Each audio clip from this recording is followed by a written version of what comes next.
out on the turn. Obviously, it must have went through your mind that you mightn't have made it. Yeah, I thought I'd got there right on the line, but I wasn't sure. I was only hoping. What a terrific horse. Made it a horse like this to be associated, as I said, one of our greatest horses, and we mightn't see the like of another one like him for a while. That's right. You know, they only come around once every 10, 20 years.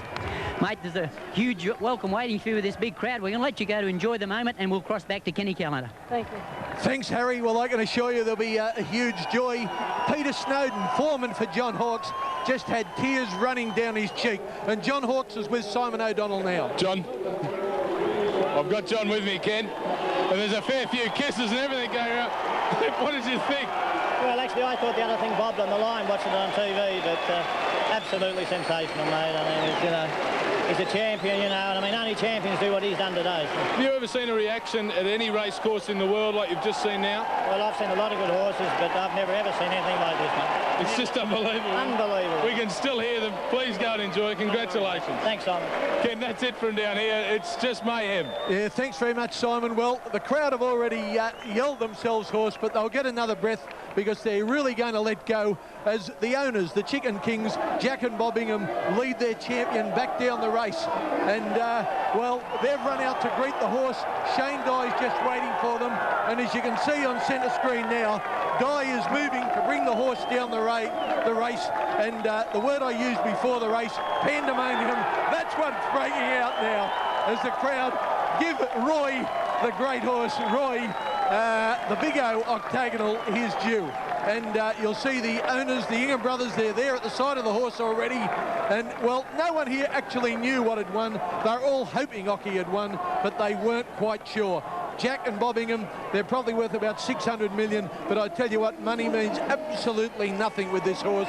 Simon, they get the thrill of Brokes, I think, with this one. Oh, they certainly do. It just doesn't matter. Everyone's equal here. Look at those hands going up. Shane Dye is absolutely thrilled. There's Jack and Bobbingham right on the near side of Octagonal. I'm a bit over the top myself because he is just a super horse. Today he should never have won, and he still stuck that head out the line and got the money. Did he what, Simon? It reminds me a quote of Bill Waterhouse. He said the two places that all men are equal, on the turf and under it. And I just think, Occy, he's not a man, he's a horse, but he's just a little bit more equal. And boy, oh boy, didn't he give it to them today. When he's number one in the frame, the crowd just erupted here at Rosehill. Jack and Bobbingham, no horse in the history of racing has ever won so many times by such small margins as this fellow has. And there's Shane Dye. Shane deserves a lot of credit. He didn't panic. He was trapped in on the inside. He was able to push between Arcady and Flak Jacket at the top of the straight. Got into the clear. Arcady showed great courage. He wouldn't give in. He kept fighting back. But fortunately for the crowd, fortunately for racing, Octagonal just found enough to put his head in front on the post. We'll see if we can catch Gary Gray here. He just did the rest. He certainly did the rest, but Shane, halfway up the straight, Shane, we were worried. We thought he was going to be a great run, but get beaten. Won the line. Did you think you'd won the race? Wasn't too sure, and I'm hoping at the 200 I didn't think I was going to win. I can remember his last run in the Australian Cup, how he wasn't going to win. Then the last 50 I could feel him lift, and that's the difference between him and good horses. The last 50 they find that neck. Good horses go the same pace. He lifts. Great horses and great jockeys. Ladies and gentlemen, your idol, Billy Idol, Shane Dye. It sounds like a football match. It could nearly be Collingwood versus Carlton. It certainly could. Look, there's 30-odd thousand people here, if not a few more. You'd swear there's a million. You just never see this again. The support for a horse. Shane Dye coming into the jockey's room. There's still cheers and yells, and I'm sure there's tears all over this course to see a great champion get up again. Simon, just as we quieten down a touch, there he is, the Big O. Let's watch the replay. Here it is. Arcady heads off Istedad, and now Octagonal comes at them. Arcady, beautifully ridden by Johnny Marshall. He found a neck, he found a half length, but Octagonal found it with him, and then right on the line, as Shane Dye said, these last few bounds, he just lifted. And there, as they hit the post, his head comes down, and it's victory. It's victory by a nose, by a half head again to Octagonal. We take them out from the inside. Magnet Bay in the red cap. That's Istedad in the blue and white. Arcady in the black and and white quartered cap, and outside of him, of course, in the cerise, the pink-looking colours, is Octagonal. Look at Dye. We're lucky he's such a fit jockey because he's 30 years of age, Shane Dye. He's as fit as any man in racing, and he didn't miss a beat with that whip, and you just saw the last little surge. Boy, oh boy, if that's racing, I'm glad I'm a part of it. Well, he definitely didn't know he'd won the race, because he would have been standing up in those irons there, waving the whip, waving to the crowd, knowing he'd won the race. He wasn't sure, definitely not sure. He's an uncanny horse. He just sticks that nose out right at the end. He's blowing out those nostrils now. Thank God they're so big, Ken. It's got him home by a lip. I think he's had a lend of us all the way along. I think he knows where the post is. Number 6, Octagonal, $2 exactly. Yours for theirs on the tote, even money, and $1.30 the place. Second was number 7, Arcady, paid $3.10. And third, number 1, Istadad, paid $1.90. If you're lucky enough to have the 6-7 Quinella, $9.70. And the trifecta 671 has paid $53 exactly. That's New South Wales TAB dividends, and there's the champ, Octagonal, as we take a break from Rosehill Gardens on the wide world of sports.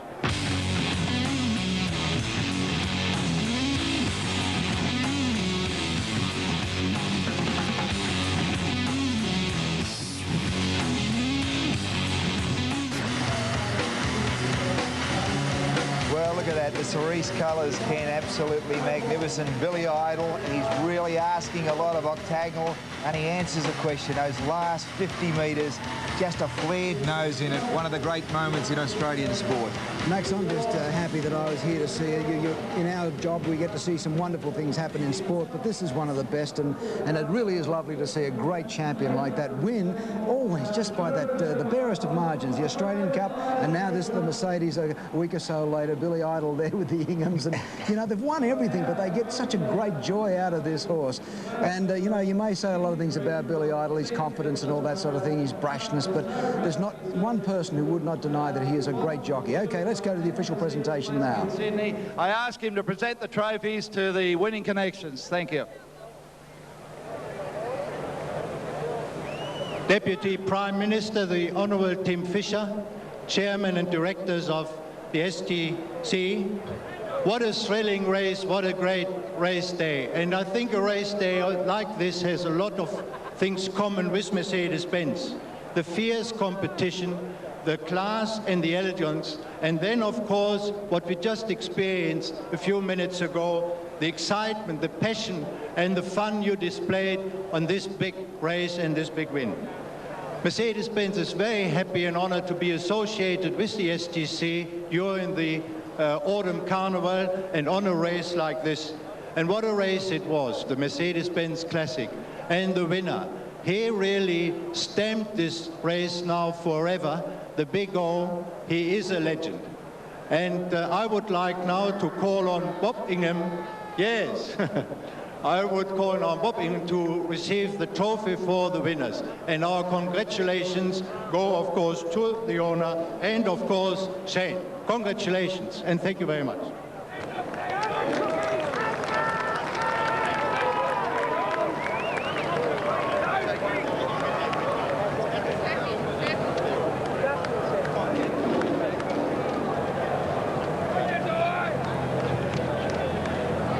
Bob Ingham, ladies and gentlemen.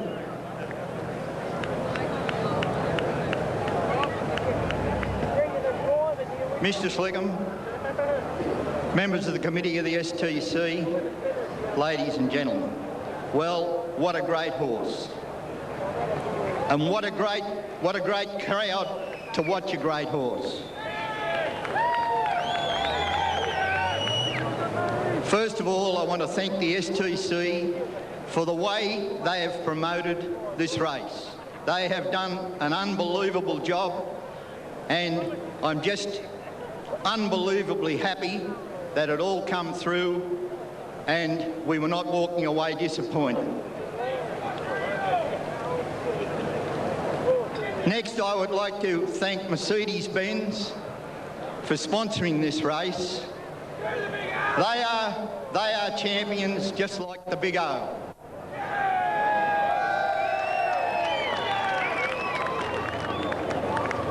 John Hawkes, well, what can I say to praise John Hawkes?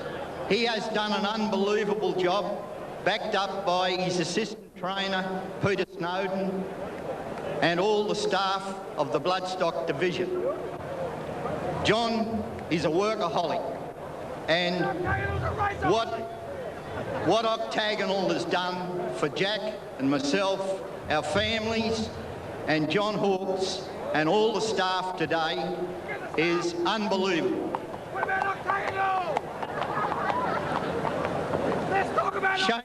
Shane died. Well,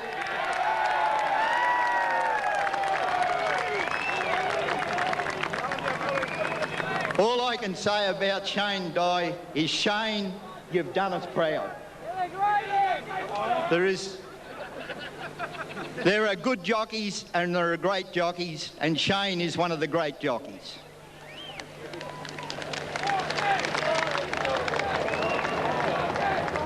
To you, the public, thank you for the unbelievable reception that you have given Octagonal over the last 12 months. It's wonderful to look out there and see all the hats, and there's one guy along the fence there that had cerise hair. And I just want to say you look terrific.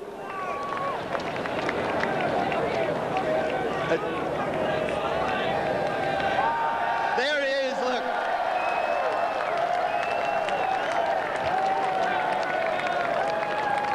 I know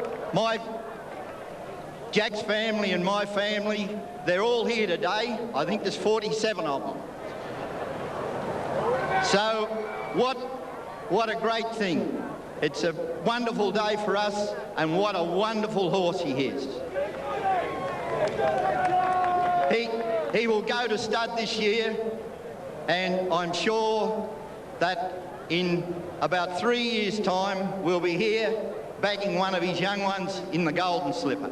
Thank you very much.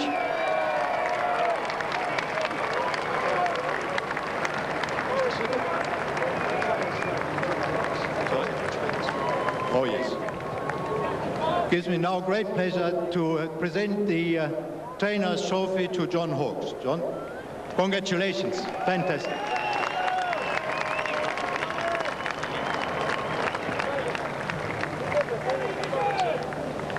Members of the STC Committee, distinguished guests, ladies and gentlemen, I'd just like to thank Mr Slicknam and Mercedes-Benz for sponsoring the race. It's great to see them putting money back into racing, as the government doesn't seem to help us too much. I'd also like to thank Jack and Bob Ingham for giving me the opportunity to train their horses throughout Australia. They've been wonderful since I went to Melbourne, and they're instrumental in my career. I'd also like to thank Shane Dye for a perfect ride. He got in a little bit of bother, but he extricated the horse very well. I'd also like to thank our staff throughout Australia. They do a wonderful job in every state. My sons, Peter Snowden, all his staff at Crown Loss, Eric Woolston in Queensland, David Pannell in Adelaide, and all you public. I just am just so delighted to see you out here today. Thank you very much. Days like this, you wish that Octagonal could race forever, but of course that's not the case. We're not quite sure when he's going to stud, whether he will race again or not. Depends how he pulls up after today. But that was history. It was just wonderful to see it, and I've never seen Bob Ingham talk so much. He's usually a very quiet, retired sort of man, but he was so caught up in the emotion of the day, the whole family, and I don't know how many times he said unbelievable. It was unbelievable. It was just a gorgeous thing to happen to racing in this country, to have such a champion here, and what a good champion. Big heart, big Australian, the Big O. We'll be back at Rosehill Gardens after this break.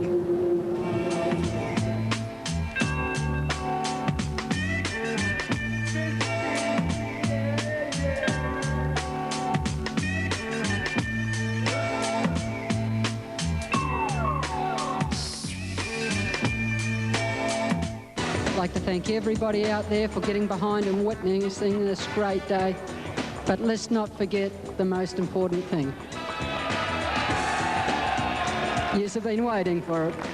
Octagonal. Thank you. 3 cheers, because we've all witnessed a day we will not recognised for another 10, 20 years. A horse breaking the all-time stakes record in Octagonal. Hip hip, hooray! Hip hip, hooray! Hip hip, hooray!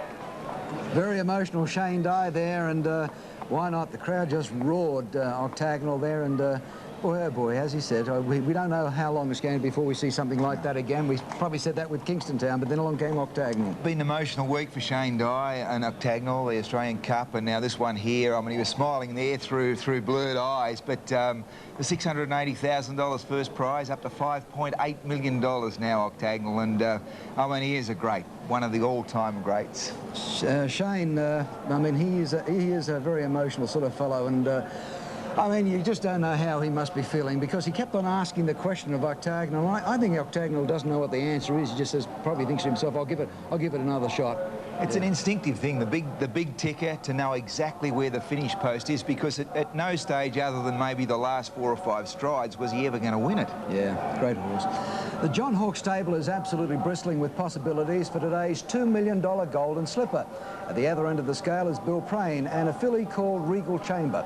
He's a reformed larrikin with all the incentive in the world to make every post a winner. She's a plucky filly with a bold front-running style. Today, she just might be the Cinderella to fit the slipper and provide a fairy tale finish for a genuine battler. Michael Maher reports.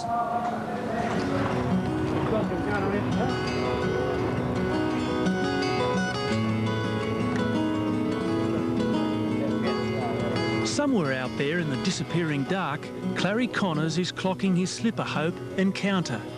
Twice successful in the big race, Clary's all concentration.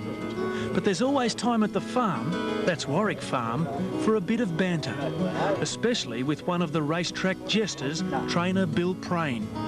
With Bill's pride and joy, 2-year-old filly Regal Chamber about to work, Clary's ready with some advice. What's your advice for Regal Chamber this morning? What should he do with her? Oh, about 3/4 5. Billy and I've discussed this. I'm very lucky, Mike, in respect that, you know, this is only my second Golden Slipper runner, but Clary's had several and won several, but he helps me train her, you know, so if I win on Saturday, I get 5% and Clary gets the other 5%. 2.5. I have 2.5. Very generous of you. Yeah, it is. Yeah, we work like that here at Warwick Farm. We're pretty friendly with a lot. Bad time to get on it, wouldn't it? Just let it go on that big sand, mate. Just let it go 1.5, eh? Just nice and steady. She may look calm at 6 a.m, but on race day, this 2-year-old is all anxiety. But as she showed in the Magic Night Stakes, she can run. Regal Chambers put about 4 lengths on Empower, getting into second place, followed by Venticello. This filly went around in the Black Opal the other day, didn't handle the mud. She likes it firm and fast, and she bolted in. Does she get uptight? Yeah, she's a lunatic, like, you know, she jig jogs and... well, I don't know if it's good or bad, but she's a very free sweating sort of filly, and a day at the races for her must be an enormous mental stress on her and that. And I suppose my job this week is just to get her concentrating on what she's doing, forget about last Saturday, and just press ahead and... just relax. Just try to get her to relax, you know. And then you might relax too. Well, yeah. I'll relax Saturday night, Mike. The farm's dawn risers have always had a special spot for Billy, but paid him extra attention 2 years ago when he was diagnosed with cancer. People like Connors, John Hawkes and Rod Craig were shocked, but marvelled at Bill's spirit. You wouldn't even know, you know, he still cracked his jokes and everything else to go with it. And as I said, he was always setting somebody up for a bit of fun or something, so... There was one day that Steve Engelbrett bought a new pair of riding boots and had them in a box and hadn't used them. And Billy, in his natural little manner, ducked over and put his old ones in the box and put the new ones on. And you can imagine what Stephen was like when he opened the box and here's these old boots and he's talking to Billy about it. So, you know, nothing ever frazzles him. But best friends found it hard to comprehend that easygoing Billy, who only gave away riding racehorses in 1987, was to be operated on for extensive bowel cancer at just 44. Bill was ready to face it, but others didn't want to believe it. About 2 weeks into chemotherapy, mentally I was beaten because not because I was ostracised, but because everyone was being too nice, everyone was treating me like a cancer patient. And cancer patients don't want to be treated like cancer patients. And I just said to the wife one day, I said, look, we're getting out for a week, you know. And we went away for a week, and I come back, and I think that week I might have been drunk nearly every day, but I had a drink, and nobody said to me, you can't have that drink because you got cancer. I had that drink because I felt like it, and I've done nothing different, Mike, than 99.9% of people that suffer with cancer. I don't feel sorry for myself anymore. Chemotherapy and the cruel hours reserved for thoroughbred trainers don't always go together. But wife Julie and the track mates helped out. I did find it. Everyone was so helpful. You know, I was doing the track while Billy was in hospital, and everyone just come up and they just couldn't do enough to help us. It's most probably the best thing that happened that I had the horses to keep me going and give me a reason to get out of bed and a reason to keep going, you know. What about the barrier draw? What marble would you be hoping that Encounter draws? In all honesty. Clary's going to give me an uppercut here in a minute. I thought somewhere around 13 or 14, I'm sure Clary'd be more than happy if Encounter drew that. If some greater power was planning one of racing's most popular cliches, a fairy tale win for Regal Chamber, a few hours later it didn't look obvious. An impressive winner last Saturday. Barrier 13. Bill, I'm sorry we couldn't do a little better. The Devil's number was only marginally better for Bill than the 16 out of 16 he drew for his only other slipper starter, Moment's Pleasure, 3 years ago. From the outside, a horse must show blistering speed or be caught out. Moment's Pleasure out very deep, and then Charlie Bubbles. Power Yak is a mile back. So Bill will be relying on his compact filly, burning turf until that first turn. There's a good girl, hey? Hey. How does she look to you, Fred?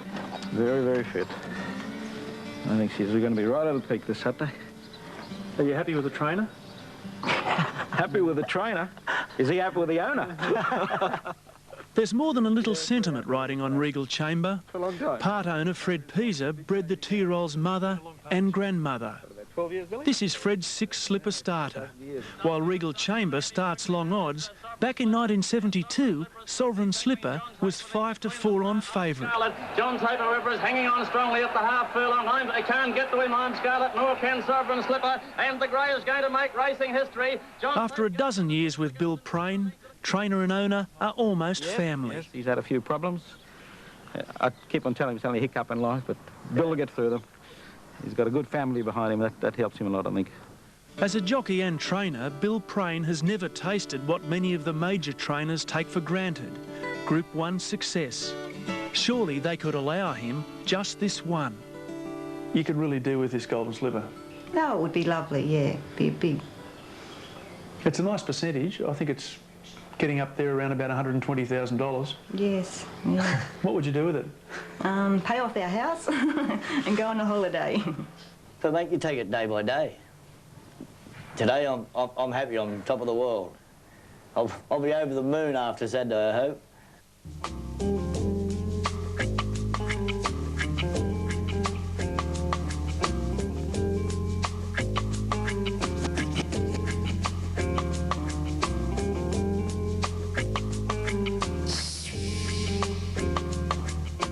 If weight of numbers is decisive, then trainer John Hawkes has a hold on this year's slipper.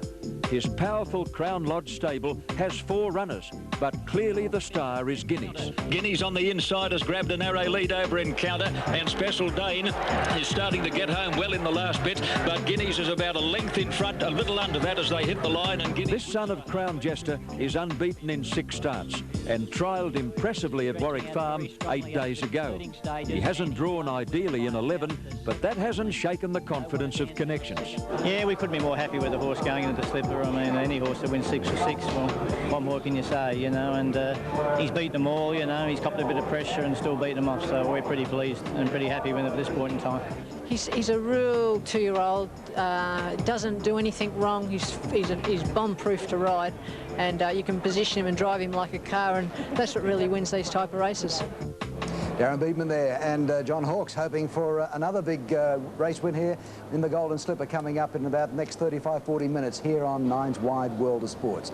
Okay, we've got the next race on the card is the Neville Selwood Stakes over 2,000 metres. Shane Dye, well, he ought to know what the tactics should be for this race.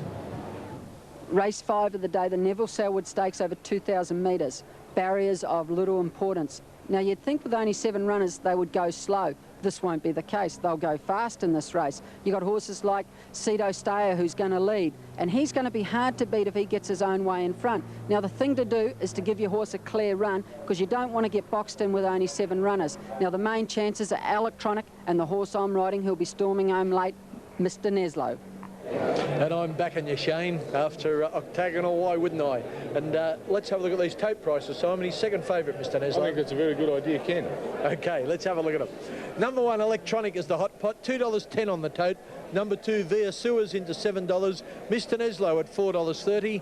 $11 for K-Canay. Bonnie Busker, the roughie of the field, at $34. $21 for Too Darn Hot. And almost into $5.50 now is number 7, Ceto Stayer. They're behind the barrier at the 2,000 metre start. There's the hot pot, Electronic, as we call in Harry Troy. Yeah, thanks, Ken.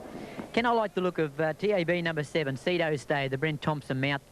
I think today might be his day. He's my selection. I like him just ahead of number 3, Mr. Neslo, and of course Electronic for third.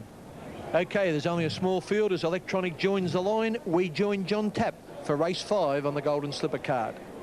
Those pleasant surprises of all time when the number 6 went into the semaphore. But what a terrific run, Arcady. And a great training performance by Johnny Morris. Starter hits the button and they're off in the Neville Selwood Stakes. Via Sewers began awkwardly and he's going straight back to the tail of the field.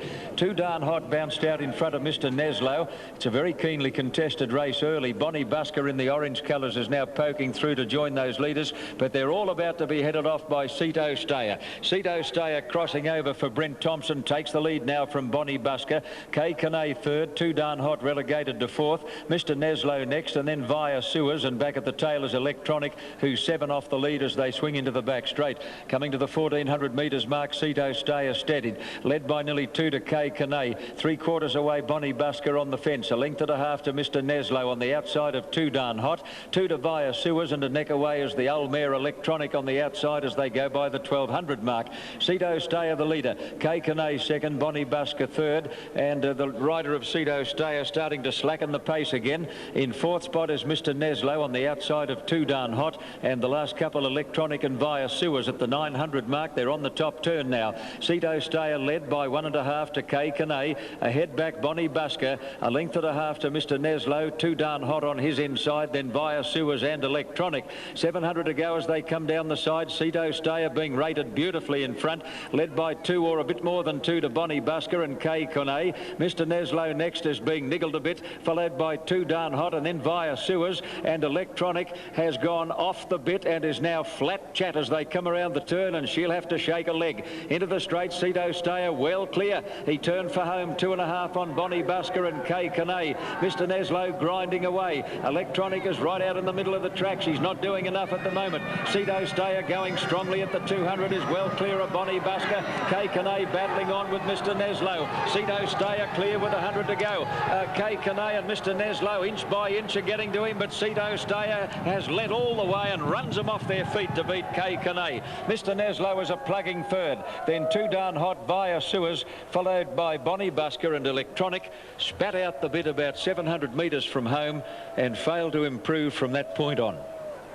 Yeah, Bookie's got a little bit back on this day for punters so far when number 7, Ceto Stayer, and John summed it up in the run, beautifully rated in front by Brent Thompson. And look, they were never going to get to him. It was just a sprint home. They let him have it too easy in front, and he's in front there. That's Too Darn Hot in the pink colours pushing off the rails inside Bonnie Busker. Out in the white cap is K-Canay, and further again in the white cap with the purple colours is Mr. Neslo. And that's the way they finish. Ceto Stayer first, K-Canay second, Mr. Neslo third, and 4th place was Too Darn Hot. Okay, here's another angle from the rails. It's the winner, Ceto Stayer, then Too Darn Hot, then K-Canay, then Mr. Neslo, and dropping out there was Bonnie Busker. But no doubt about the winner, Ceto Stayer for Brent Thompson, and the hot pot electronic, she was nowhere to be seen, and she's just a light of other days. There is another view, the head-on of Cedo Stayer. Pushing into the opening there is Too Darn Hot, who was ridden by Kevin Forrester in the blinkers. She wasn't good enough, Too Darn Hot. She finished in 4th spot, and wider again you'll see Kay Kane and Mr. Neslo. Number 7, Cedo Stayer first, 6:10 and 2:90 if you're on the tote. Got out a little bit again at the end. Number 4, Kay Kane